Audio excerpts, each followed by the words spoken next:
롯데 신동빈 회장 형제 간 경영권 문제이 도화선이 된 경영비리 재판에 이어서 국정농단 뇌물죄로 실형을 선고받았습니다.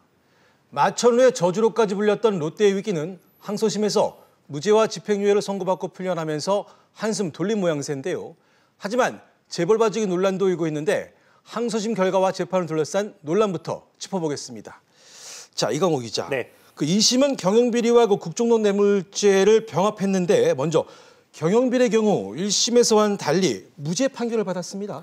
네, 이 경영비리 재판을 국정농단 재판과 같다고 생각하시는 분들이 있는데 말씀하신 것처럼 두 개의 서로 다른 재판이 합쳐진 겁니다. 네. 그 중에 하나가 지금 말씀하신 경영비리인데 신동빈 회장은 형인 신동주 전 롯데홀딩스 부회장 등 총수 일가에게 회사 돈으로 일명 공짜 월급을 줬다는 횡령 혐의를 받고 있었고요.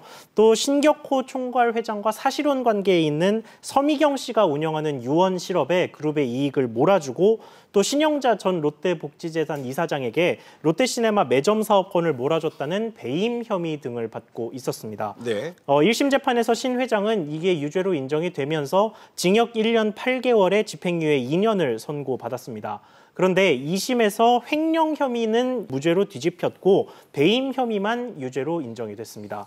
자, 그렇군요. 1심에서 신동빈 회장 70억 원 추가 지원은 고 이인원 부회장이 주도해서 모르는 일이라고 했다가 대통령 강요에 의한 사회 공헌이라는 논리를 펼쳤습니다. 그렇습니다. 자, 그런데 1심에서는 1심 재판부는 이런 주장을 받아들이지 않았습니다. 네, 1심 재판부는 이 뇌물 70억 원에 대해서 대통령 강요에 의한 것이라는 주장을 받아들이지 않았습니다. 대통령 요구가 있었다는 이유만으로 피고인을 선처한다면 어떤 기업이든 실력을 갖추려 하기보다 뇌물을 공유하고 싶은 유혹에서 쉽게 벗어나지 못할 것이라며 징역 2년 6개월에 추징금 70억 원을 선고하고 법정 구속한 겁니다. 자, 그런데 2심 재판부 역시 뇌물 공여 혐의를 인정했지만 1심과는 달리 실형이 아닌 집행유예를 선고했단 말이에요. 네, 그렇습니다. 2심 재판부는 신동빈 회장의 책임이 상대적으로 가볍다고 봤습니다. 재판부는 1심과 2심 모두에서 신동빈 회장 측이 뇌물을 건넨 것은 맞다면서 똑같이 유죄를 선고했습니다. 다만 2심 재판부는 대통령이 먼저 요구해서 수동적으로 응했고 불응할 경우 기업 활동 전반에 불이익을 받을 두려움을 느낄 정도였다라고 덧붙였는데요.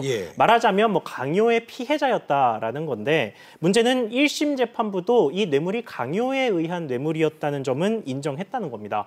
다만 1심 재판부는 앞서 이야기했던 것처럼 강요가 있었다 하더라도 뇌물을 건넨 건 면세 특허를 취득하려는 경쟁 기업에 허탈감을 주는 행위라면서 실형을 선고했던 건데요. 2심에서는 이 강요 부분을 감형 요소로 보고 징역 2년 6개월에 집행유예 4년이라는 다소 완화된 형량을 선고한 겁니다. 재판부는 뇌물죄 성립에 있어서는 롯데그룹의 현안을 해결하기 위해서 거액의 70억을 낸 것을 보게 되게 되면 어떤 일정한 적성이 있다고 인정을 하고 있습니다. 하지만 막상 양형 이후에 가서는 정치 권력의 요구에 의해서 수동적으로 뇌물을 준 것이기 때문에 집행유예를 선고한다고 하고 있어서 서로 모순된다고 보여지고. 자, 그런데 1심과 2심의 재판부의 판단이 달라진 근거가 뭡니까? 네, 1심과 2심 과정에서 좀 바뀐 부분이 몇 가지 있었습니다. 우선 안종범 전 청와대 수석이 1심에서는 신 회장과 만났던 자리에서 면세점 특허에 대한 이야기를 듣고 이 내용을 박 전 대통령에게 전달했다고 밝혔습니다. 이게 부정한 청탁의 핵심 증거로 작용을 했었는데 2심에서는 안 전 수석이 말을 뒤집었습니다. 면세점 특허가 아니라 면세점 직원들의 고용 승계와 관련된 이야기를 했다는 겁니다. 또 박근혜 전 대통령과 신동빈 회장이 독대했던 문제의 자리도 1심에서는 신 회장 측에서 이 자리를 요청한 것으로 간주됐었는데 2심에서는 안 전 수석이 먼저 문자를 보내서 대통령이 만나기를 원한다는 이야기를 한 것으로 밝혀졌습니다. 대통령 측이 뇌물을 위해서 먼저 만남을 요청했다는 건데 신동빈 회장의 뇌물 강요 피해 쪽에 무게가 실리는 순간이었습니다.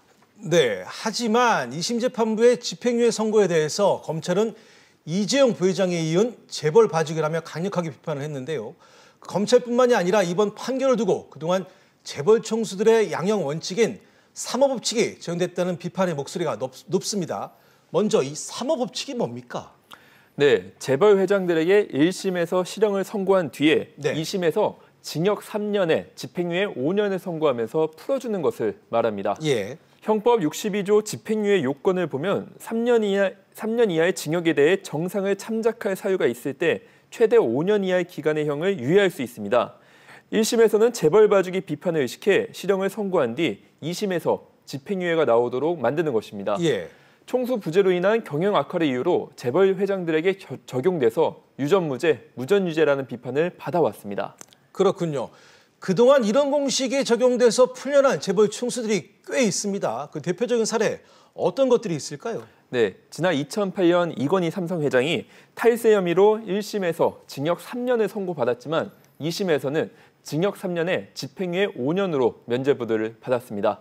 2012년에 김승현 한화 회장이 배임죄로 1심과 2심에서 각각 징역 4년과 징역 3년의 실형을 선고받고 법정 구속됐지만 2014년 파기환송심에서 3.5 법칙으로 풀려났습니다. 한진그룹 조양호 회장, SK그룹 최태원 회장, 두산 박영선 회장, 현대차 정몽구 회장 등도 횡령, 탈세, 배임 등으로 기소됐지만 3.5 법칙의 수혜를 누렸습니다. 그렇군요. 이번 신동빈 회장 판결을 두고 일리가 있다는 의견과 비판 여론이 엇갈리고 있습니다. 먼저 재벌 봐주기라는 비판 왜 나오는 겁니까? 네, 앞서 신동빈 회장의 항소심 재판부는 재벌이라는 이유로 너그러워서는 안 된다고 하면서도 강요에 의해 지원금을 건넨 피해자에게 책임을 엄격하게 물으면 안 된다며 집행유예를 선고한다고 했죠. 이재용 부회장 2심 재판부가 정유라 승마 지원이 대통령의 겁박에 의한 것이라며 집행유예를 선고한 것도 전형적인 재벌 봐주기라는 판결이란 겁니다. 예. 신 회장 항소심 판결 직후 민주사회를 위한 변호사 모임은 재판부가 정경유착이라는 부패 범죄의 본질을 제대로 파악하고 있는지 의문이라고 비판했고요. 예. 참여연대 측 변호사도 형평성에 위배되는 법 적용, 전형적인 유전무죄 판결이라고 꼬집었습니다. 몇 천만 원만 뇌물을 제공해도 실형 선고를 받는 게 일반적인데 70억이나 되는 뇌물을 제공을 했는데도 집행유예가 된다면 사실상 재벌 총수에 대해서는 집행유예를 풀어준다라는 목표를 정해놓고 판결 이후에서는 그냥 화려한 법리적인 미사 요구만을 늘어놓는 그런 재판 쇼를 하는 것이다. 이렇게 이제 비난도 일어날 수가 있습니다. 그렇군요. 그리고 1심에서는 추징금 70억 원도 선고가 됐는데 2심에서는 이 추징금이 취소됐어요. 네, 맞습니다. 그래서 이 역시도 재벌 봐주기라는 비판이 나오고 있는 거죠. 네, 추징금 70억 원은 신 회장이 롯데면세점 특허권을 기대하고 박 전 대통령의 요구에 따라 최순실 씨가 주도하는 K스포츠재단에 준 돈입니다. 하지만 2심 재판부는 이 70억 원이 신 회장 개인의 이익이 아닌 롯데그룹의 이익을 위한 것이었기 때문에 추징이 부당하다고 판단했습니다. 예. 또 돈은 롯데 계열사들이 마련했고 최순실 씨 측이 계열사들에게 돌려줬기 때문에 신 회장은 관련이 없다는 것이죠. 예. 이렇게 1심과 2심이 엇갈린 이유는 신 회장 개인의 이익에 대한 시각 차이 때문인데요. 1심 재판부는 신 회장이 롯데그룹에 대한 지배력을 강화하기 위해 뇌물을 제공할 요인이 있었다고 봤지만 항소심 판결문에서는 이 지배력 강화라는 문구가 아예 빠져 있어 결과적으로 재벌 봐주기를 위한 것이라는 비판이 나오고 있습니다. 네, 반면 신 회장의 집행유예 판결이 일리가 있다는 반론도 좀 만만치 않습니다. 네, 그렇습니다. 결국은 이 뇌물을 전달한 사람이 얼마나 적극적으로 뇌물을 줬느냐가 판결의 핵심인데요. 네. 앞서 설명드렸던 것처럼 재판 과정에서 안종범 전 청와대 수석이 말을 뒤집기도 했고 무엇보다 먼저 만나자고 한 쪽이 신동빈 회장이 아닌 박근혜 전 대통령 측이었기 때문에 강요에 의한 피해자라는 주장에 힘이 실렸습니다.